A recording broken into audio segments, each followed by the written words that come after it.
नवरात्र पर्व चल रहा है। इन दिनों नवदुर्गा की आराधना की जाती है। माँ दुर्गा को शैलपुत्री, ब्रह्मचारिणी, चंद्रघंटा, कुष्मांडा, स्कंदमाता, कात्यायनी, कालरात्रि, महागौरी, सिद्धिदात्री आदि नामों से जाना जाता है। इसके अलावा माँ के अनेक नाम हैं, जैसे दुर्गा, जगदम्बा, अम्बे, शेरावाली आदि। गणेश और कार्तिकेय कैलाश पर्वत के ध्याई की अर्धांगिनी माँ सती पार्वती के 2 पुत्र हैं। शैलपुत्री। शैलपुत्री का अर्थ पर्वतराज हिमालय की पुत्री है। यह माता का प्रथम अवतार था जो सती रूप में हुआ था। ब्रह्मचारिणी। ब्रह्मचारिणी जब उन्होंने तपस्यार्च द्वारा शिव को पाया था। चंद्रघंटा। चंद्रघंटा अर्थात जिसके मस्तक पर चंद्र के आकार का तिल है। कुष्मांडा।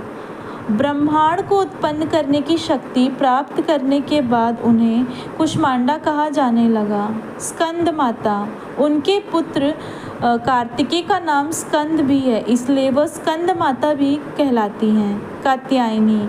महर्षि कात्यायन की तपस्या से प्रसन्न होकर उन्होंने अपने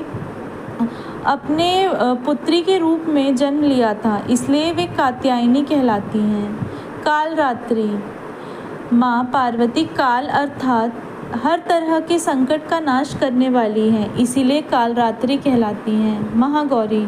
माता का रंग पूर्णतः गौर अर्थात गोरा है, इसीलिए वे महागौरी कहलाती हैं। सिद्धात्री या सिद्धिदात्री। जो भक्त पूर्णतः उन्हीं के प्रति समर्पित रहता है, उसे वह हर प्रकार की सिद्धि देती हैं, इसीलिए वह सिद्धिदात्री कहलाती हैं।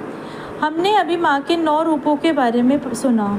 नवरात्रि में माँ दुर्गा के अलग अलग रूपों की पूजा की जाती है और उन्हें अलग अलग भोग लगाए जाते हैं। नवरात्रि के 9वें दिन माँ सिद्धिदात्री की पूजा की जाती है। इस दिन हलवा, पूड़ी और खीर का भोग लगाना चाहिए। मान्यता है कि ऐसा करने से सभी तरह की अनहोनी दूर हो जाती है। हम आशा करते हैं कि आपको ये सारी जानकारी अच्छी लगी होगी। इसके अलावा हम ये जानेंगे कि नवरात्रि में किस तरीके